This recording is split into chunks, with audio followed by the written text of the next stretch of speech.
Welcome back to the channel, guys. Today I have the Black Shark Lucifer T2 True Wireless Gaming Earbuds. You can find these on Amazon or more likely their website right here that you see in the back. Purchased these for $35.99 on Amazon. Got them the same day. Of course, I did a nice little review for you guys so you can see if they're actually worthwhile. So with that being said, let's hop right into this review and see what comes inside the box.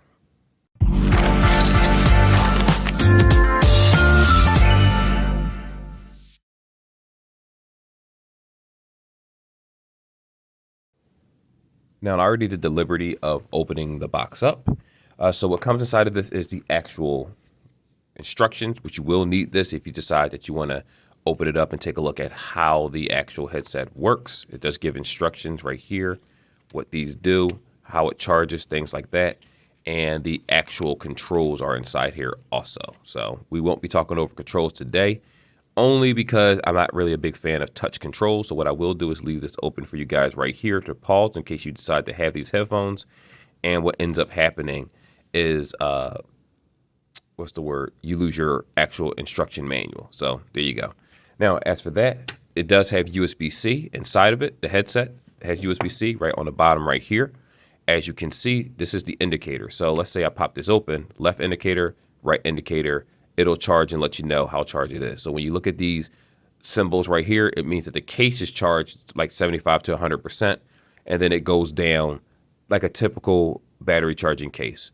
In addition to that, when you pull the headset out, it will actually blink, letting you know, well, it's not connected at the moment. That's why it's blinking, but it'll let you know that it's connected at all times by blinking. In addition to when you open up the case, syncing is very, very simple, which we will do that a little bit later. All you have to do is flip the case open and actually put it in the sync process. But anyway, with that being said, like I said, micro USB right here. I believe these are IPX5. So for you guys out there that was wondering the water or sweat resistant rating, it is IPX5. Of course, like I always say in all of my videos, and hopefully people pay attention to this, don't take headsets to the pool in general because the cases themselves may or may not be water resistant. A lot of times it's the earbuds and not the case itself. They don't really specify, but they more so think that you're going to talk about the earbuds. Now, if we talk about the physical design, I haven't had an issue with the design whatsoever. I actually think it's pretty cool, especially with the lights right here. You have your little contacts, make sure that stays clean. The touch controls is up here more so. And this is the indicator letting you know that it's connected or not connected or ABCD. Right now, it's not connected to anything. I did that on purpose. I disconnected it. You have your little symbol inside that shows you, let me pull that closer, the right symbol. You also have one that says the left. These rubber tips. Now, this is the largest tip, believe it or not. What I will say is that the tips for this seem overly small to me. What I've noticed is that, or it could just be the fit, but I think it's the tips itself. This is more so normally the size of a regular medium tip, in my opinion, but this is the biggest one that it comes with. Now, inside the box, it does come with small, medium, large, but I do notice that some companies tend to have chips smaller. And because I never heard of this company personally, I don't know if it's in a different region normally where it is, and they typically have different size tips. So, you know, if you have your own rubber tips, you could just pop them on yourself. I did have to do that, and it made the sound quality substantially better than what it was when I first initially wore them. I was a little skeptical, but the sound is actually pretty good on these, but we'll talk about that in a moment. So this is how it physically looks, as you can see. Pretty cool looking headset, like it's a gaming headset, so it has a better latency. I think it's low latency 35, wherever they explain it. But what I did notice when actually using them is that I did get better connectivity, and we'll talk about that in a moment. But yeah, like I said, the indicators are right here. You pop it inside the case, close it, it'll determine which one needs to be charged, and you'll just see it charging on one side, like you saw earlier in the day. Right now, it just means, since there's no lights whatsoever, what that basically means is that the headset is fully charged. And for those that, I actually was asked this question before, for headsets, is it a way for the case to stop charging the headset? Yes. With regular headsets, I'm not talking about the cheap ones. What normally happens is once the headset is fully charged, it's an automatic feature inside the headset that, or the case technology that stops it from charging. Once it's at 100%, it just sits at 100%, and you're good to go. Now, I will say that over time, if you're one of those people where you don't use your headset for months upon months upon months, eventually the headset might fully die. The charging case will die. Any battery dies over time, regardless of if you stop using it or not. So just be aware of that. But you should be fine, especially with the battery life. But this guy has 5 hours in the headset and 20 inside the case. So you are getting a total of 25 hours. Actually, let me make sure I'm correct about it. Yeah, I believe it's 25, 20 or no, I believe it's 20 or 25, either 15 in the case and 5 in the headset, or 5 in the headset and 20 in the case. I forget the exact amount, but you do get close to 24 hours of battery life in this bad boy total. So for those that, are used to buying Five Below headsets, or the ones that I normally review, you will get a full day of power out of this headset, regardless of full work day, even if you're doing a double shift.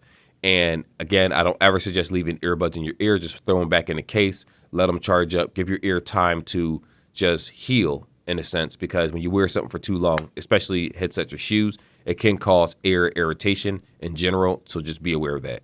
So with that being said, we're gonna cut away a little bit, and I'm gonna show you how to actually sync this bad boy. And in addition to that, we're gonna go through a real session of listening to music so you can hear how well they sound while I describe it.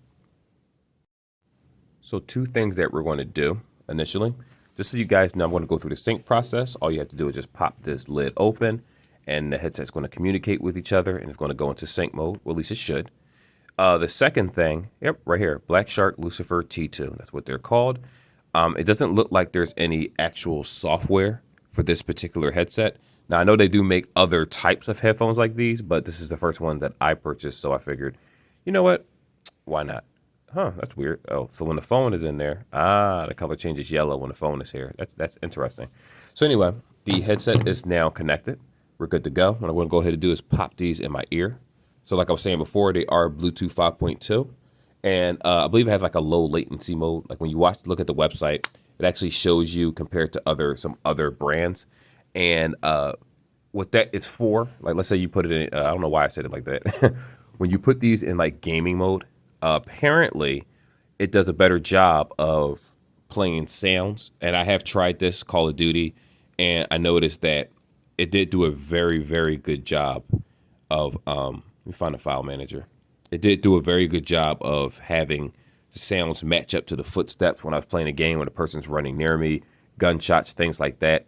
Did very well, did very, very well. Also, it had nice bass when it came to games like Diablo and Mortal and whatnot, but it does focus more on the quality of music than it does on bass. That's something that I noticed. So if you're playing things that have violins, like I listen to a lot of classical gaming music. So like Chrono Trigger, Chrono Cross, not Chrono Trigger, but Chrono Cross, Final Fantasy 7, Final Fantasy 7 Remake, Final Fantasy 8, just different games, Resident Evil, things like that, that they use instruments, I'm assuming, or some places even have orchestras, or the orchestrated versions of music, of gaming music. That's what I like, along with other stuff. But I just wanted to see how good the sound is, and it does a very good job of just sounds.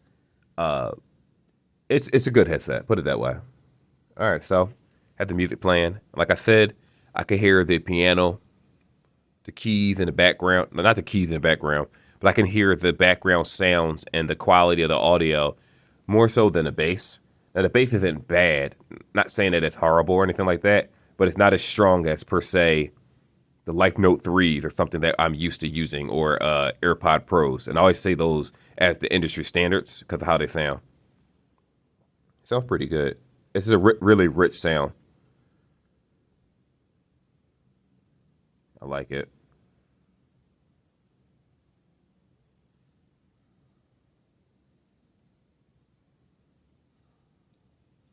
So yeah, the headset is actually very, very good. Now, like I was saying before, to kind of give you guys a better idea of the quality of sound that I'm feeling as I'm listening to it, because we're also going to talk about call quality in the same section. What I notice about this particular headset is it feels, number one, it feels very good in the ear. And what I'll do in this last section, well, the next section, I'll do a little video to show you how it fits and looks in my ear, and then we'll close out. But if we're talking about just the audio, and here we go, that's the side charging right here. If we're talking about just the quality of audio, music files, things like that, it sounds very, very clear. Like the music's very, very clear, but it seems like the vocals are substantially higher than the bass, which could throw off the quality of the music, especially if you're used to like rock and rock and roll and AC/DC, certain things. I personally listen to a lot of AC/DC, Linkin Park, and I like the bass. Like the bass does do a good job of and other headsets of covering everything. Like as long as you have bass, everything else isn't. I'm not gonna say anything else is secondary, but bass is huge, especially when it comes to rock music that have a lot of drops in it. This, on the other hand, does more audio. So if you're podcasting, I hear the quality of the audio better. Bass is, I'll give it like an average bass. It's not super high. Now, what I will say is that when I recently switched the tips right here, because the headset, because how thick this headset is, this little part right here, and the way the tip is, it felt like the earbud wasn't going deep into my ear. So I was able to hear like sounds of people around me talking, things like that. The train sound louder than usual. But when I actually changed the rubber tip of one that I personally own and not the one that they supplied in the box, it was sounding a whole lot better than it normally did. So I was like, okay, these are decent headphones, especially for the $35.99 price. But, you know, it kind of puts them in the same category as the Life No Ease. If you watch this channel, you know I'm a big supporter of those. And I know there's a lot of people that don't like them, but it's mainly for music and less for, not going to say less for talking, but just better music quality. And those have, I would say that the Life No Ease, the bass, the sound is very similar in terms of, actually, I can't even say that. The sound is better on these in terms of vocals, but it's worse in terms of bass. So that is something to be aware of when you buy it. Also, I'll be honest with you, the reason I picked these out is because I saw the lights and stuff and the colors, and I said, oh, they look pretty cool on Amazon. And I figured, you know, if it sucks, no big deal. It's $35. I'll keep them and give them away for a Christmas gift. But I've actually been using these as primary headphones, and I like them a lot. Now, what we need to talk about is also phone calls. Now, granted, I ride a bike to work, an e-bike, and I also, what's the word I'm looking for here? Catch the train. Now, my wife did say that she could hear me clearly on the train, but there were parts when I was talking to her and she wasn't responding. But she's a goofball anyway and doesn't respond half the time because she's in her phone or looking at certain things. So, you know, one trick pony can't focus on one thing at a time, more than one. But she did say she could hear me on the subway. But the times where I was having conversations, and then when the subway stopped, the train stopped, and it was less noise, then she would respond to what I was saying. So that made me instantly think that when it's light noise around you, you can still hear just fine. But when it's heavier noise, it picks up all that background noise, and you can't really hear that person on the other end. The person on the other end can't really hear you, but you can hear them just fine. In addition to that, when I rode the bike, she said she could hear me when the wind was blowing.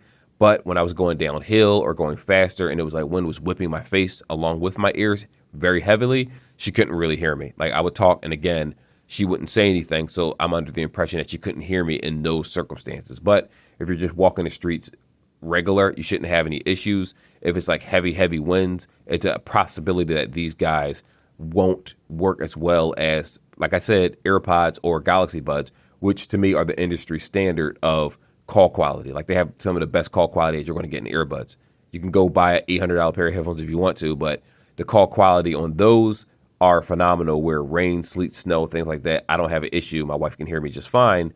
But with these, they focus more on sound, vocals, and quality that way, and they focus less on the actual quality of talk time, like actually talking out in the street. So for those that might have this question, are these good for Zoom calls and things? Yes, they're fine for that. Because remember, when you're having a Zoom call, you're not going to be outside zipping through the street on skates or on an e-bike. You're going to be in the office, or you're going to be in your car, or you're going to be in someone else's house. Might even be in the bathroom. Who knows?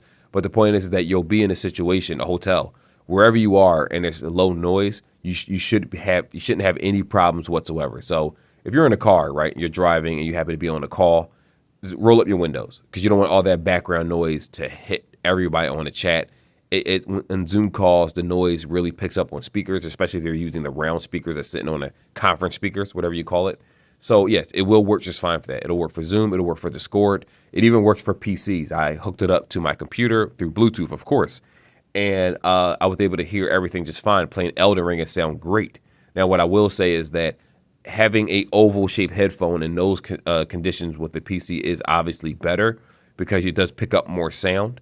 Because these are smaller drivers, so you don't want to blow out your drivers over time. I'm not saying it will happen, but you know, you don't want to get dependent on this. It's just the quality is substantially different if you're using an over-the-head headset. And that's with anything that you're doing, whether it's Call of Duty on the phone, Call of Duty in a game, doesn't really matter. But they do a good job. And the recording quality wasn't bad either. So what I'm going to go ahead and do is actually put them in my ear, do a video for you guys so you can hear how the quality sounds, and you can judge yourself. Oh, and we'll do the fit also, and then we'll do the closing argument if they're actually worth $35.99. Let me go ahead and adjust that. Here we go. So in this last section of the video, this is how the earbuds actually look inside of the, is this hair on my face? I can tell. This is how the earbuds look inside the ear. Very cool looking earbuds in my opinion. They do get the little flash from time to time to let you know that they're connected.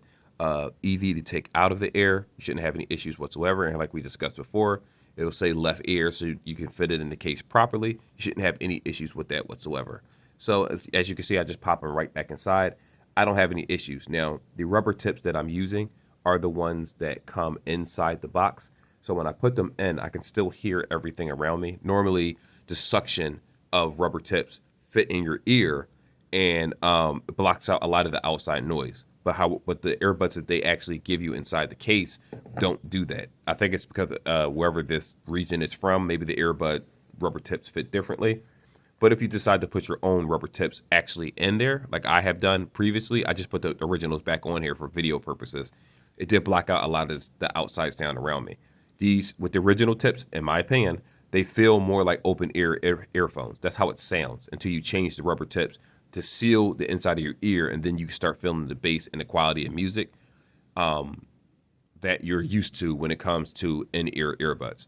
Now, also what I would say is this is a segment of audio. So if you're doing recordings or Zoom calls or things like that, typically it does sound like this. But of course, it also depends on how good your network connection is. Because if you're in an area where you get 1 or 2 bars and you're in and out of tunnels and things like that, you will have connectivity issues along with Bluetooth and just along with just connectivity issues with your phone. Now, they are Bluetooth 5.2 like we discussed earlier in the video. I personally haven't had any disconnections whatsoever. I went in the train, I was riding my bike, and certain parts normally in my headphones, even Galaxy Buds, break up or disconnect. And whoa, oh, this thing is falling down. And I haven't had that issue whatsoever with this particular headset, probably because it is the current Bluetooth. But remember, they are a cheaper pair of headphones. So if you're looking for something that's going to constantly get updates and things, this isn't the pair for you. It's not going to happen. But if you're looking for something that looks cool, because again, I love the way this headset looks, you'll have a pleasing aesthetic and you'll have comfort in your ears. I haven't had any type of ear fatigue. Had them in for about 3.5 to 4 hours. Again, it has a 5-hour battery life in terms of music. I didn't test the actual call audio of how long it lasts, because the call time is different than normally listening time. But I just listened for 4 hours straight. Didn't have an issue. Popped them back inside the case. There is no like fast charging or anything like that. So unfortunately, you're not going to get like a 10-minute, 2-hour charge, whatever that is. But that's perfectly fine because we're not buying them for that reason. But anyway, that is the review. I actually like these. Now, what I will say is if I'm comparing them, which I will do a comparison video to like the Life Note E's or another headset in the same category and just determine if these are better than those. I personally like them. The only thing that would stop probably some people from buying these is the fact that they're not in store. You have to order them online or on Amazon or some type of website, which, gosh, hold on. One sec, guys. Back on. Come on. One light.